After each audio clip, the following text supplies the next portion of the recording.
Olá, confinados e não confinados. Hoje eu quero fazer uma leiturinha que é bastante especial para mim, porque se trata de um livro que eu estou esperando há mais ou menos 15 anos, uma oportunidade para poder falar sobre ele. É este livro da Mary Shelley, que não é o Frankenstein, porque a Mary Shelley, ao contrário do que muitas pessoas imaginam, não é uma escritora de um livro só. Ao contrário, ela escreveu muita coisa, e eu vou até deixar no final desse vídeo uma lista com as coisas que ela escreveu, porque realmente é bastante coisa, não só em quantidade, mas também em tipo. Ela escreveu romances, ela escreveu contos, diários de viagens, e escreveu também, ela tem obras editoriais, organizou todo não, né, mas muitos dos poemas do marido dela, o Percy Shelley, que morreu muito jovem, deixou muita coisa não publicada. Então ela tem também um trabalho como editora, digamos assim. Muita coisa interessante para se conhecer. Bom, esse livro, essa leiturinha que eu quero fazer hoje, The Last Man, é o terceiro livro da Mary Shelley, que foi publicado em 1826, quando ela própria tinha 29 anos. O terceiro, né? O primeiro é o Frankenstein, todo mundo sabe. O segundo é esse aqui, que foi publicado em 1823, que se chama Valperga, e tem um subtítulo tão grande que eu não vou nem ler, porque senão vai acabar o tempo do livro. E eu quero falar sobre The Last Man. The Last Man, então, o terceiro romance da Mary Shelley, um livro que tem como protagonista um cara que se chama Lionel Verney e que se encontra justamente no meio de uma pandemia global. Só que, diferentemente da nossa, a pandemia em que ele se encontra é desconhecida. Ninguém conhece a doença, ninguém sabe o que está acontecendo. Mas é uma pandemia que afeta todo mundo, ou todo mundo conhecido, pelo menos. E aí vocês já começam a ter uma ideia do que está por trás do título. Em função do coronavírus, naturalmente esse livro agora foi resgatado, um pouquinho resgatado pela mídia, como se tratando de uma obra profética, né? Tem alguns artigos por aí dizendo, olha só, a Mary Shelley previu a pandemia e tal. Eu achei interessante especular essa ideia, mas na verdade eu acho que esse livro e outros livros que às vezes são tratados como livros proféticos são importantes não por essa questão profética, que eu não acho que é o que acontece, mas eles são importantes por uma coisa muito mais profunda que eles fazem, que não é uma profecia, que é, na minha opinião, pelo menos, uma reflexão, um exercício de reflexão imaginativa sobre a condição humana, sob certo aspecto. Quem sabe se tivéssemos nos perguntado antes, né, como seria se nós fôssemos, de repente, afetados por uma pandemia global? Talvez se essa pergunta tivesse sido feita há mais tempo, nós não estaríamos nessa situação em que estamos agora. De certa forma, não é uma pergunta muito diferente do que aquela pergunta que ela fez na primeira grande obra dela, no Frankenstein. Como seria? É a pergunta que está por trás, é o exercício imaginativo que está por trás do Frankenstein. Como seria se a gente pudesse, de repente, criar vida em laboratório? A gente agora está se dedicando a essa pergunta. Mas então esse livro ficou, acho que um pouquinho ofuscado pelo sucesso estrondoso do Frankenstein, foi rejeitado pela igreja na época, pelos movimentos religiosos, como podem imaginar.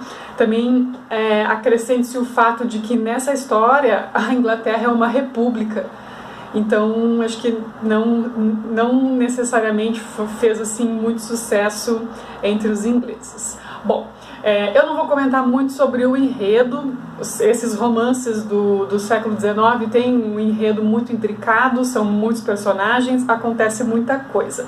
Eu quero ir direto para essa leiturinha e eu selecionei um momento da metade, mais ou menos, do livro, em que o Lionel Verney ainda não é o último ser humano, não é o último homem, mas ele para analisar a situação dele e para analisar também o quão cautelosa tem sido a atuação do amigo dele, o Adrian, que é o governante na época, o governante de Londres.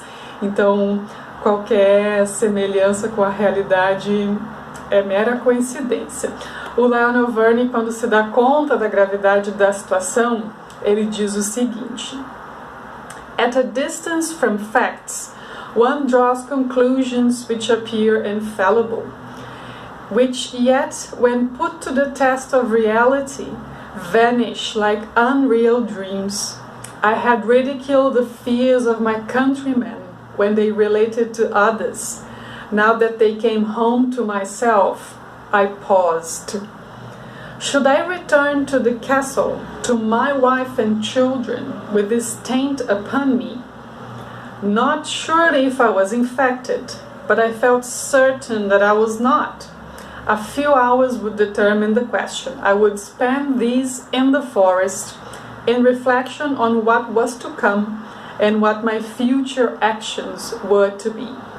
The question was no longer whether I should share Adrian's toils and danger, but in what manner I could, in Windsor and the neighborhood, imitate the prudence and zeal which, under his government, produced order and plenty in London, and how, now that the pestilence had spread more widely, I could secure the health of my own family. I spread the whole earth out as a map before me. On no one spot of its surface could I put my finger and say, here is safety. In the south, the disease, virulent and immedicable, had nearly annihilated the race of men. Storm and inundation, poisonous winds and blights, filled up the measure of suffering. In the north it was worse. The lesser population gradually declined, and famine and plague kept watch on the survivors, who, helpless and feeble, were ready to fall an easy prey into their hands. I contracted my view to England, the overgrown metropolis, the heart of mighty Britain, was pulseless. Commerce had ceased. All resort for ambition or pleasure was cut off. The streets were grass-grown, the houses empty. The few that from necessity remained seemed already branded with the taint of inevitable pestilence. In the larger manufacturing towns, the same tragedy was acted out on a smaller yet more disastrous scale. There was no Adrian to superintend and direct, while whole flocks of the poor were struck and killed. Yet we were not all to die. No, truly, though thinned, the race of man would continue, and the great plague would, in after years, become matter of history and wonder.